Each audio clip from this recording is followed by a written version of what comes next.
Welcome back, viewers, and sitting with me in studio this beautiful Monday morning is none other than Councillor Tashia Grace Burris, and we know her as our Secretary of Culture, Tourism, Culture, Antiquities and Transportation. Good morning, Secretary. Good morning, how are you? I and am good fine. morning to your viewers. Yes, and of course, you know, we want to start off looking at the tourism aspect of your portfolio.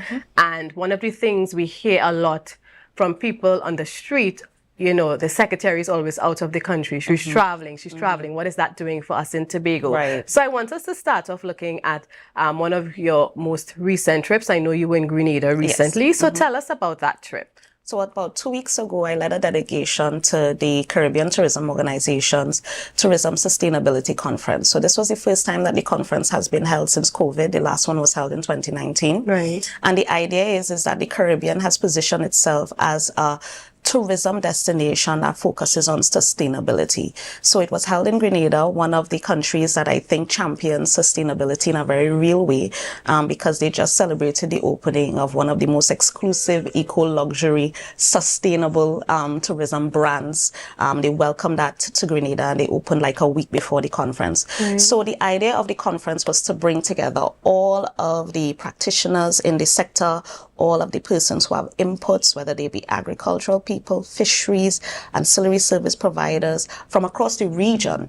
And the focus is how can we create a tourism product that is not only resilient but sustainable as well. Right. When you look at the tourism sector, it's a mass market kind of very consumer driven model. And what you have in many instances is a product that, although there's a lot of demand for the product itself, you may find that when you go to restaurants, for example, or when you go to hotels, for example, there's a lot of wastage. Right. There's a lot of, you spend a lot of money on things that end up in landfills or they end up in places that harm the environment. Right. So the focus of the conference was really to get to the place where we ask ourselves, how do we not just satisfy the interests of the people who are visiting destinations, but we recognize that there's a market of people who are very interested in, for example, having a very low carbon footprint. Right, yes. So how do we integrate sustainability practices within our business models? So whether that business model is a hotel, whether that business model is a bar, whether that business model is a cruise ship, whether that business model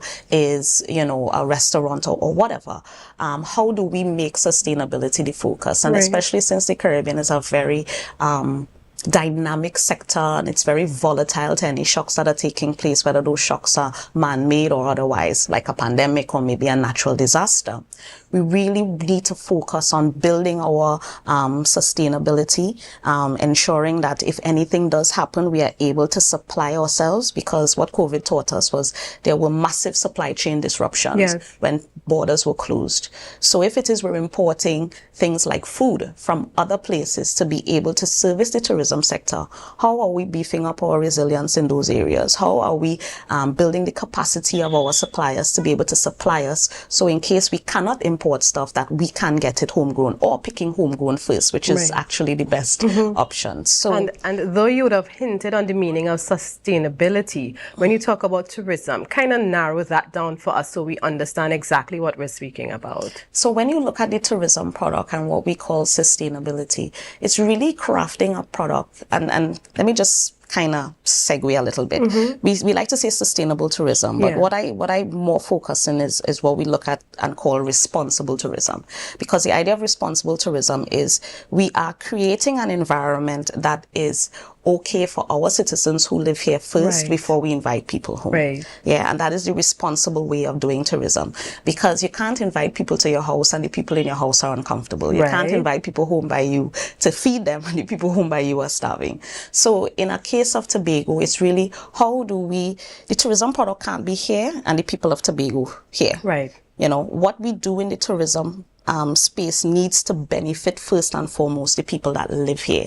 So for me, that product does not look like a mass market tourism product that other destinations are known for. It's not my viewpoint that we should try to compete with a Jamaica in terms of having all these all-inclusive hotels, because one of the biggest criticisms that people level against the all-inclusive model is that it excludes locals. And that is so true, because one of my experiences would be Jamaica, staying at an all-inclusive hotel, and for the 4 or 5 days, our group did not leave the hotel. Yeah, because everything is there. Yeah, I mean, you had intentions of going to do this, go to the caves, and especially if you've kind of done it before, you know, you're kind of boxed in, because in our mind as a consumer, look, I paid for everything. Yes, so you want that to is enjoy here, so I am everything. Yeah, exactly. So it becomes almost like, you know, as you said, you think about the fact that you paid all this money to enjoy this experience, so that the local content or the local producers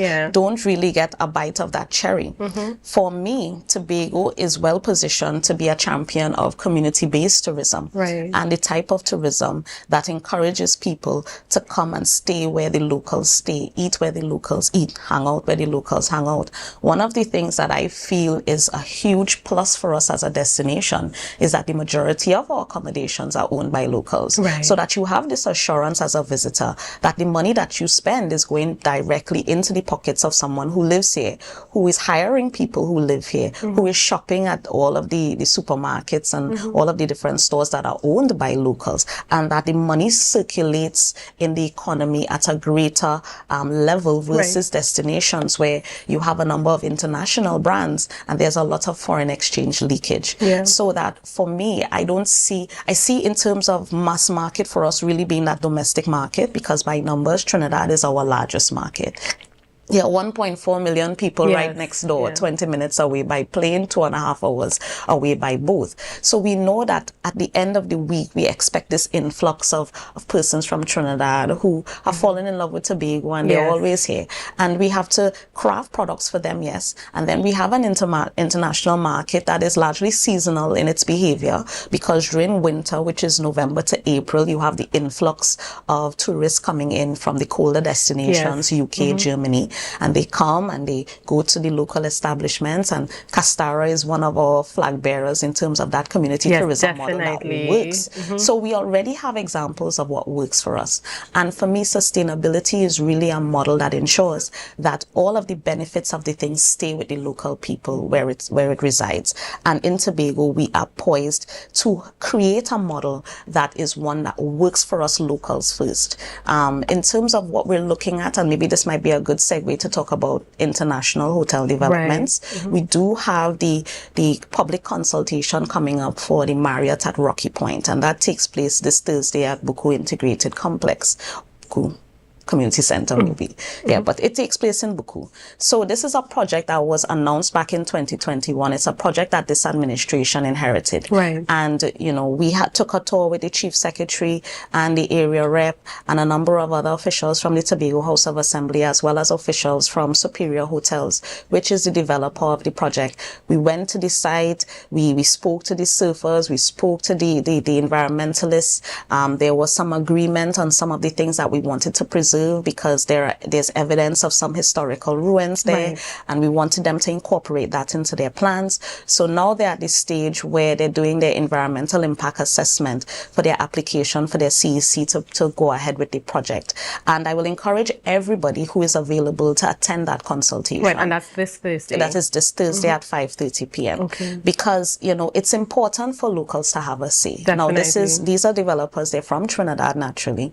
The project is under E-Tech, so this is not a Tobago house. Because that was my next question, because I know when we talk about hotel development, people coming into Tobago, you know, sometimes people get very defensive or they don't understand. So it will be an excellent opportunity for you to be present on Thursday. Many times these things happen and we all find our voice after the fact. So let's be proactive, and let your voice be heard. And that is why I'm making mention of it, because people have to feel as if they're part of the process. And that is one of the things that we want to encourage. We want to encourage people to come out and ask your questions. What are the impacts of this project? What are the environmental impacts? What are the social impacts? What are your policies on hiring? Who are the people who are going to be part of this project in the construction phase? How many jobs are going to be guaranteed for members of the local population? How many jobs are going to be guaranteed after the hotel is constructed and people have to be employed. You know, what is your policy on corporate social responsibility? You're coming into a community. How do you see this project impacting the community, and how do you think that you can form partnerships with local organizations, local NGOs, cultural groups, sports groups, youth groups? How do you see you not just coming into a space and just having a business, but rather integrating yourself into the Tobago space and becoming one of our champions and one of our partners? So I think this is a very perfect opportunity for persons to be part of the process, to get an understanding of how hotel developments work. Because when people say, oh, bring back a certain hotel, it's almost like if they feel you could go in a store and pick it up and bring it back, but it doesn't work like that. You know, when hotel developments are being built in destinations, there are several things that go into that decision. And one of the key things that go into that decision is airlift. Right? Yes. We have the terminal being constructed right now. And when that is finished, Tobago will now be in a position to welcome expanded airlift to the destination. The question is, how are our locals getting ready for those opportunities? So that I anticipate that within the next 2 years, we're going to have an explosion of tourism-based businesses on the island, because now we have all of the ingredients coming together all at the same time. We have the airlift that is going to be expanded when the terminal is finished. We're going to have this hotel development that is going to construction phase, with the hope that they will be open maybe in the next 3 years or so. We have, I mentioned in an earlier interview that in terms of cruise shipping, most of our ships come from Puerto Rico. They're doing a massive redevelopment at the Puerto Rico cruise ship terminal, and in 2 years' time they will be back open and taking the volume of ships. So in about 2 years' time, Tobago is poised to see an explosion on all fronts, whether it be airlift, whether it be domestic, whether it be international, whether it be cruise. So we have 2 years to get ourselves ready. We have 2 years to access funding. If it's one thing that we have in this space is liquidity. And one of the conversations that came out of one of my international engagements is with two local institutions, a bank and another government agency. How are we building entrepreneurs in the tourism sector? And I'm glad you're going there, because though we may have the physical infrastructure, you know, let's talk about the human resources, because I mean, you can have the best airport, you can have the best hotel, but if the people are not warm, if they're not friendly, if they are not customer service oriented, what happens to the entire product? Well, it's more than that, you know. I mean, sitting 2+ years in the chair, I recognize it's not really even a customer service issue per se, because I always use the harvest example as for anybody when they talk about, you know, like Tobagonians. I say, you ever come to Tobago for harvest, you will roll out of the community when you're done, because every house that you go to, they're only asking you, you're okay, you want something more to eat, you want something to do. So we know how it is to be welcoming. We know how it is to make people you know, feel like they're having the best experience in the world. So that's not far removed from who we are. It's just that we have to be able to translate that into the experience that we provide for the visitor. So I want to explode it from service to experience. The idea is that your interaction with any visitor to this space. And sometimes we have this cultural misnomer in our minds that a visitor or tourist is only someone who's a little lighter skinned than we are. But a visitor could come from anywhere. And what you find is that in destinations like Tobago, we attract a lot of visitors who look like us. The only time that you know that they're not from here is when you hear the accent. But the reality is that visitors come from all over the world, and they hear different things about Tobago. And in most of my interactions, in fact, 99% of my interactions with people, when I say I'm from Tobago, they instantly light up, because what they've heard of Tobago or what they've personally experienced about Tobago has been excellent for them. Yes, so that is a lot of the feedback that I've been getting. So that for me, I guess we have to get to the place where we understand that you are responsible for someone's experience on this destination. When they walk away from you, do you want to leave them with a good experience or a bad experience? You have the power to either make this person's day or to make this person say, I'm never coming back to this destination. Now, mind you, I'm not saying that everything is great. I have gotten complaints about people who have received exceptionally terrible service in places. But they are willing, in my mind, to give the destination a second chance if it is that somebody says, look, I'm so sorry for your experience. we want to make this up to you. And it's not about being subservient. People, I think there's also this cultured view that, you know, being in the tourism sector means that you're subservient to somebody. And it's not about being subservient. I think that being in the tourism sector and making people happy is actually one of the best experiences that you could have. Because even if you're having a bad day, I have seen people turn around people's days with just a smile, just a, how are you going? Look, we have this activity going on down the road. Would you be interested in that? And that's the power of who we are as a people. Because even, you know, going back, because I've seen reviews as well where, you know, the person may not feel very comfortable in maybe the hotel they selected, etc. But because of that interaction with that staff, and they say it, you know, I met person X, and because of this person, I would return. And that is why Cllr is doing so well. It's not rocket science. We've been doing it for a long time. Cllr is doing well because somebody comes to Cllr as a visitor and they leave like as family. Because everybody, once they see a new face, they're interested in you. Hey, you're staying by so-and-so? Yeah, that's a good thing. Come and have dinner. Come and have drinks. And you feel like if you're part of the community. I've heard of people who have come to Cllr religiously over the last 20 years. It's the place that they vacation. So that, you know, we are blessed with so many things. I mean, I'm not sure if we understand exactly how blessed we are. Because of Tobago's geographic position, we are not a destination that I think worries too much about bad weather or hurricanes during hurricane season. There are other destinations that actually have to make plans for things like that because they know they will get hit. It's coming. They know that they're in that path. So that if they have a year when nothing happens, they say, thank God. But they have to also plan for the next year because they know eventually something would happen. But we are positioned in such a way that it's not too much of a thought in our mind. Now, yes, we are supposed to have the plans, but really we have been so blessed. You know, the last time that we had a really adverse incident was Ivan back in 2004. We've had some bad weather in between, but, you know, nothing really that we weren't able to get over. And we have to understand that we have to use our blessings as our advantage. Most definitely. And viewers, we take a quick break, and when we return, we talk about Heritage Festival 2024. Welcome back, viewers, and thank you for staying with GMT this morning. It is Monday, and I hope you have started off marvelously. We know sometimes we get Monday morning blues, right? But we are alive. As I always say, it's a blessing to wake up on this side. So let's embrace it. Life is not always perfect, but it's what you make out of it. So we continue our conversation with Councillor Burris. And we're switching gears. We spoke a lot about tourism on the island in terms of what it means to be sustainable tourism. But I want us to look at one of the signature events coming out of Tobago, and that is Tobago's Heritage Festival. Many people have an expectation of what this looks like, whether it's because of what they heard or those of us who have been going year in, year out. What can we look forward to for this year's festival? So let me start off by being very honest. When I got into this chair and we came out of COVID, you know, we tried several things. We tried to infuse maybe some new ideas. We tried different combinations of people around the table in the planning. You know, some things went very successfully and some other things not so much.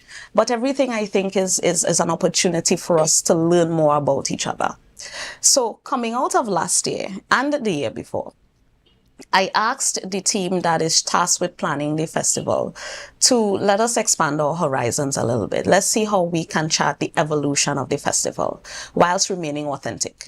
Because the idea is that you don't want to lose the essence of why the festivals was created in the first place. And I get the feeling sometimes that we're kind of moving away from what the festival was created to achieve in its early days. And this idea that we have to modernize things, but not modernizing things with the idea of maintaining authenticity.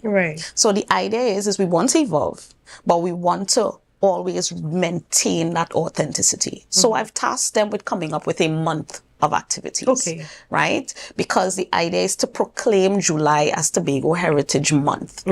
to celebrate everything Tobago, everything that is part of our history, everything that is part of our culture, everything that makes us who we are. And not just having 2 weeks or 10 days of activities, which are very production heavy, because I call it production heavy because when you look at the schedule, you literally go from production to production night to production after to night, production. yes. And I feel like if in terms of the audience, you may lose part of your audience, which might be younger people, because they may pick and choose what productions to go to. But they may miss out on things because why? It's not packaged in a way that will engage them or keep their attention or keep them contributing. And night after night in terms of production also gets one kind of weary as well, because the productions go to a particular length. So some productions are like 2 hours, some are like 4 hours and plus. And I don't know, I think you're reading my mind this morning because I'm listening and I'm thinking, even for our children, because I would like to take, my children to a production, but because of the duration of it at nights, I mean, whether it's on the cusp of vacation or whatever, how can we engage the younger ones in getting them prepared that this is your heritage? How are you going to be a part of it? So that is what we were thinking about in terms of ensuring that the activities were able to attract a wide cross-section of people. You are able to take your very young children and have them immersed in an activity that will keep them occupied, that will teach them about themselves. And then you have the other productions that are more geared towards an older crowd who could sit for a little bit longer hours. They might have a little bit of PG-13 kind of jokes in there. That's so they might have some content. They might have some content that might not be so suitable for children of a younger age, and being very mindful of the product that we are putting out. So the task was, as I said, to have this month of activities, but to craft activities that we can have that wide cross-section of participation. So what I've seen so far in the draft has really got me excited, because some communities that have not been on the calendar for a while have returned, and I'm excited. At the time when we will make the announcement, I would be excited to announce which communities they are. And they have been known for some stellar contributions in the past. In addition to that, we have added some activities that we felt needed some public and private sector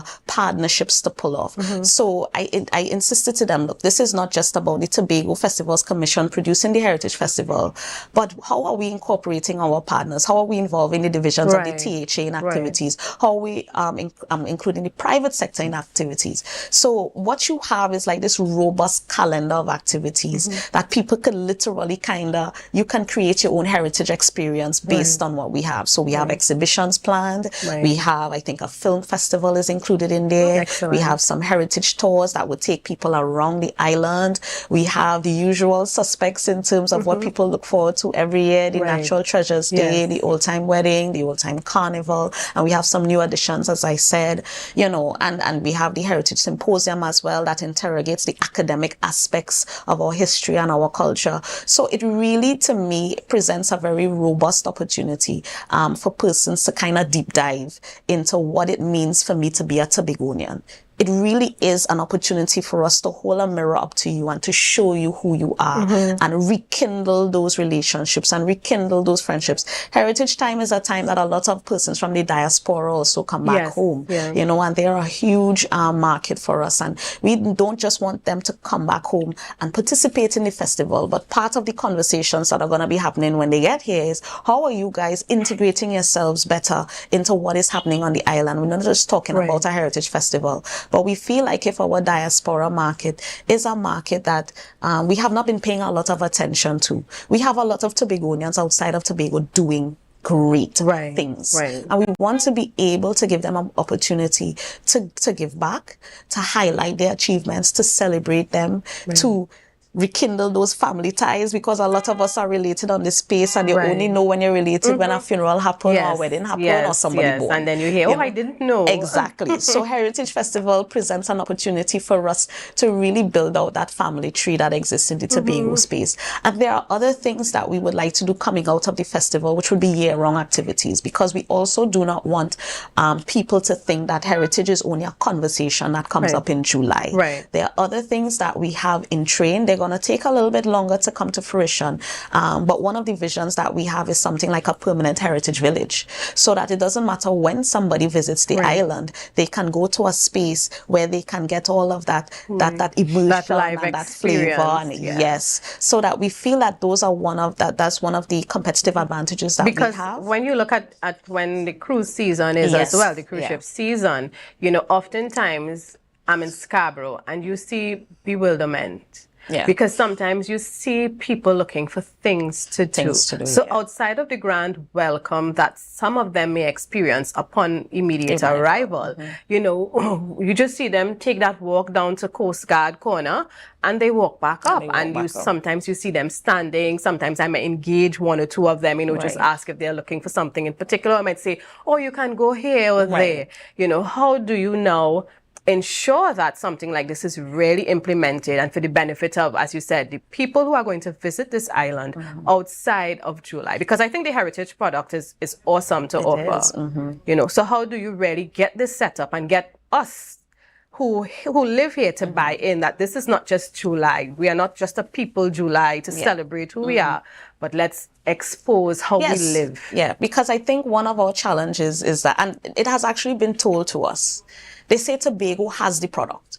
That's what they say. Tobago wants for nothing in terms of experiences, in terms of places to go, in terms of attraction, in terms of engaging someone, in terms of holding their attention for 8 hours or 2 weeks, whatever it is. It's just how we package that product. And now one of the things that we have to do is really get down, and this is getting down into helping persons to craft that product and the importance of partnerships.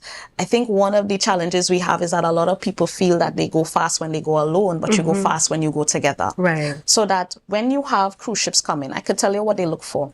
We have one main ground tour handling company that has been offering, you know, the same packages for a number of years. And the cruise ships are saying that they want more variety because Tobago is largely a very undiscovered destination for them. And more cruise ships are expecting interest in coming because they've done all of the other destinations. So they're always looking for new ports to come to. And there are different types of ships where people are willing to pay different amounts of money for whatever their experience is. You'll have the people who are looking for budget experiences and you have the people who are looking for ultra premium experiences. And when they look at what we have, our nature, when you talk about our entire ecotourism product from our marine space and beaches to waterfalls, to hiking trails, to bird watching, to Little Tobago Island and whatever, we are an ecotourist paradise.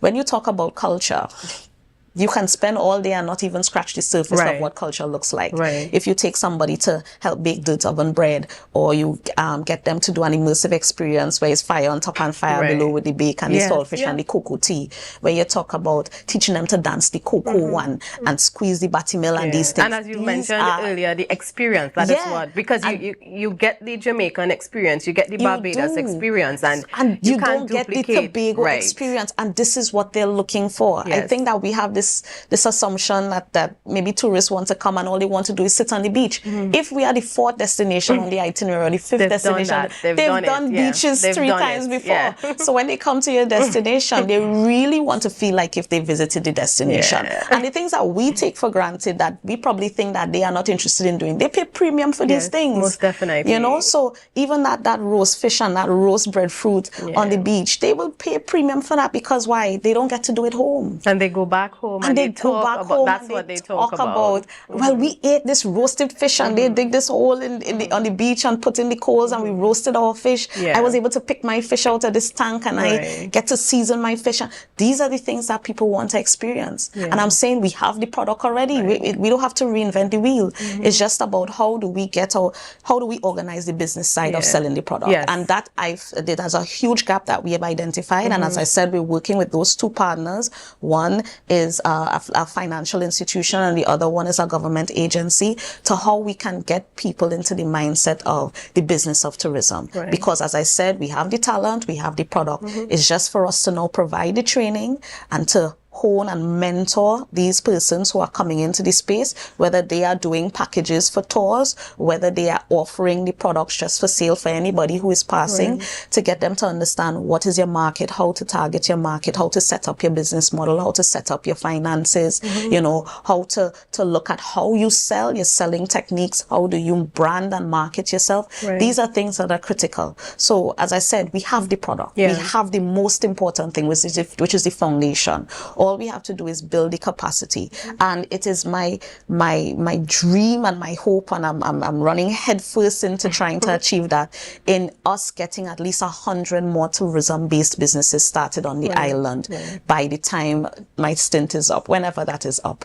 Because if we're not having the tourism product being owned by locals, it means that this is money that is leaving the island and going elsewhere and building other places. We need to ensure that the money stays here and builds our people here, builds our systems here, builds the island. That is the only way I think that we can really become competitive. But is the framework really being set up? Because, I mean, from where you sit, you would have the plans and you meet with your committees, but really on the ground. And that is what I recognized, because, you know, I had this assumption when I came into the chair that, oh, there's technical people in the division, you know, there's systems there and there's policies there. But you know, it has been difficult from that end in terms of finding the right kind of people, because we have a challenge with technical competence for the tourism sector. We have had our conversations with our partners in the Ministry of Tourism Jamaica, and we're in the process of crafting an MOU with them that will result in training and internship opportunities being offered to students who have studied tourism management, so that we're not just taking you out of school with a bachelor's degree and throwing you into the sector as if you're a technocrat. You're going to the place where tourism was born, in the Caribbean. And they are going to expose you to a very mature tourism system that doesn't exist here just yet. But you're going to get that experience. You're going to be sharpening iron, and you're going to come back home and be able to contribute in a very robust way. But we also recognize that, you know, even though from a technical place there is need to have that, that's not going to work if it is that the product on the ground, the people who are there, the people actually doing the thing. Because I'm not selling coconut water. I'm not working in a hotel. The people working in the division of tourism are not selling coconut water. They're not working in a hotel. The people on the ground have to be the one who know. They are the ones who have to have an understanding of the product. They have to have an understanding of who they're tailoring their products to suit. And once they are okay, then all of the other things will come. So while we're trying to fix what is happening in the space from a very technical, high-level place, we also have to pay a great deal of attention to what is happening on the ground and building the capacity of the people who are the inputs. If they walk away from the sector in the morning, there is no sector. There'll still be a division, but there'll be no sector.